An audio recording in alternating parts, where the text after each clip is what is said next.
केवल पैर छूना ही नहीं डर साहब, पैर छूने के साथ साथ इस महापुरुष का आपके सर पे हाथ रखना एक साइकिल का संपूर्ण होना है। लोगों ने गांव में देखा होगा कि फेस तो ऊपर से ले लेते हैं, अर्थिंग नीचे से ले लेते हैं। मतलब ये पूरा पूरा संपूर्ण ब्रह्मांड में पृथ्वी ही नकारात्मक आवेशित है। हाथ मिलाने वाली बात ये अविश्वास का प्रतीक था।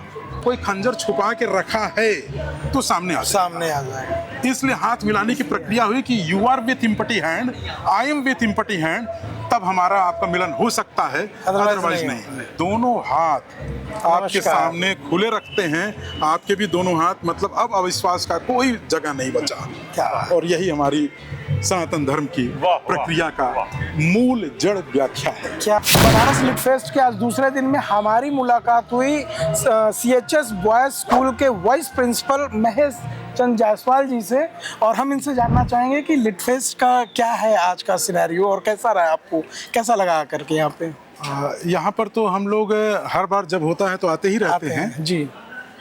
यहाँ विचारणीय बात यह है कि जब इस कार्यक्रम की एक रूपरेखा तय की जा रही थी, अच्छा हाँ, और उसके नाम के संस्करण में जो बातें उभर के आ रही थी जी, जब हम लिटरेचर की बात करते हैं तो वो खुद ही में एक महोत्सव हो जाता है। और जब ये बनारस में आती है तो एक संशय होता है कि बनारस का साहित्य या साहित्य के नज़र में बनारस, अच्छा, या बनारस और साहित्य, तो जो का में और ये जो जोड़ने वाले शब्द हैं ना, इसके अर्थ को कम कर दे रहे हैं। इसलिए बनारस साहित्य एक साथ, बनारस लिटरेचर फेस्ट। नहीं तो हम कहते हैं कि बनारस में साहित्य उत्सव, तो इसका मतलब ये हो जाता है कि हर जगह जैसे हो रहा है वैसे बनारस में भी हो रहा है, या बनारस का साहित्य उत्सव, तो फिर ये केवल यही कर रह जाता और सिर्फ यहीं के लोग। लेकिन इस कार्यक्रम ने साहित्य और बनारस को एक दूसरे के पर्यायवाची बना दिया। क्या बात है, एक रूपता दे दी।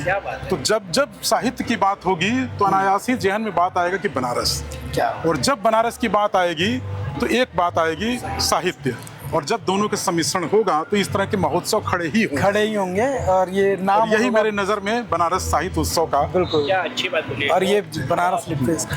सर आपका कुछ सवाल था? मेरा आपसे सवाल ये था जी जी जी, कभी हमारे पूर्व के अमर उजाला के पत्रकार थे, जी जी जी जी, उन्होंने अपनी बात रखी कि सनातन धर्म के तहत या कोई प्रसिद्ध व्यक्ति का हम पैर स्पर्श ना करें। सर अभी वहीं तक है। हमें लग रहा है दूसरा दिन है, हमें लग रहा है कि उस यात्रा से हम लोग काफी आगे निकल चुके हैं। चूंकि उस सेशन में मैं भी था तो मैंने भी उनका जवाब आप बोले देने के लिए, आप जवाब देने के लिए थोड़ा सा हम चाहेंगे कि इसके गूढ़ रहस्य के बारे में जाने जी। जब हम बात करते हैं ऋण आवेशित कण की और धन आवेशित कण की, तो एक स्फेरिकल शेप में होता है, जैसे इलेक्ट्रॉन हुआ, प्रोटॉन हुआ। तो पूरे ब्रह्मांड में एक गोला ऐसा है जो संपूर्ण रूप से ऋण आवेशित है, जिसको कहते हैं पृथ्वी। और इसलिए आप लोगों ने गांव में देखा होगा कि फेस तो ऊपर से ले लेते हैं, अर्थिंग नीचे से ले लेते हैं। मतलब ये पूरा पूरा संपूर्ण ब्रह्मांड में पृथ्वी ही नकारात्मक आवेशित है। अच्छा। और जब हम इस पे चहलकदमी करते हैं तो एक नकारात्मक आवेश हमारे नीचे से ऊपर तक गुजरता है। यहाँ से हम अपनी योग क्रिया से उसको धनात्मक रूप में परिवर्तित करते हैं, और धड़ के ऊपर के हिस्से को धनात्मक किया जा सकता है योग प्रक्रिया से। और जो नहीं कर पाता है वो मानसिक रूप से भी नकारात्मक सोच वाला ही रहता है। जब हम अपने उस गुरुओं के पास जाते हैं जो अपने इस नेगेटिविटी को पॉजिटिविटी में बदल चुका होता है अपनी योग प्रक्रिया से, अपनी साधना से, तो उसके जब हम चरण स्पर्श करते हैं तो केवल यही एक प्रक्रिया नहीं है, यह अधूरी है सर। तो वो अपना हाथ आपके मस्तक पे रखा, आशीर्वाद आशीर्वाद जिसको हम कहते हैं, मतलब कुछ देना। तो एक साइकिल एक वर्तुल कंप्लीट होता है, जी। जब वर्तुल कंप्लीट होता है तो बल्ब जलता है, आप जानते हैं सर्किट कंप्लीट होता है।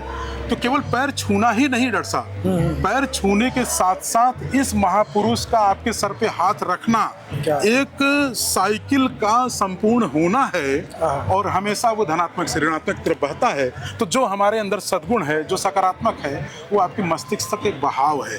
ये पद्धति हमारे सनातन धर्म की है। और जहाँ तक दूसरी बात आपने कहा कि हाथ मिलाने वाली बात, ये अविश्वास का प्रतीक था। जब सिकंदर आया था तो उसके परचम में जब उसकी लड़ाइयाँ हुई तो बहुत से ऐसे धोखा देने वाले व्यक्ति आ गए उसके सैनिक में। तो उसने एक तरीका निकाला कि मैं अपने सारे सैनिकों से, उस समय बंदूक था नहीं, खंजर हुआ करते थे या खुकरी हुआ करती थी, हाँ। तो हाथ मिलाएंगे ताकि अगर अपने हाथ में कोई खंजर छुपा के रखा है तो सामने आ जाए। इसलिए हाथ मिलाने की प्रक्रिया हुई कि you are with empty hand, I am with empty hand, तब हमारा आपका मिलन हो सकता है, अदरवाइज नहीं। लेकिन मैं ये कहना चाहता हूँ कि ये भी एक अधूरी प्रक्रिया है। अच्छा, क्योंकि एक हाथ आप मिलाएंगे तो दूसरे में रखे खंजर रहेंगे। दूसरे में हो। इसमें भी वो मात खा जा रहे हैं हमारे सनातन के कि हम दोनों हाथ आपके सामने खुले रखते हैं, आपके भी दोनों हाथ, मतलब अब अविश्वास का कोई जगह नहीं बचा। क्या? और यही हमारी सनातन धर्म की प्रक्रिया का मूल जड़ व्याख्या है। क्या बात है। तो आप संपूर्ण रूप से संतुष्ट हुए? चलिए, अच्छा, हम लगा कार्यक्रम बहुत प्यारा था। बहुत। वैसे मैं बताना चाहूँगा कि गुरुजी के सामने अगर कोई आ जाए, गुरुजी इसलिए कह रहे हैं कि किसी भी टॉपिक पे अगर आपका मतलब आप कमेंट में कर लीजिए, किसी टॉपिक पे आपको कुछ भी जानना है तो गुरु बता देंगे। बता देंगे।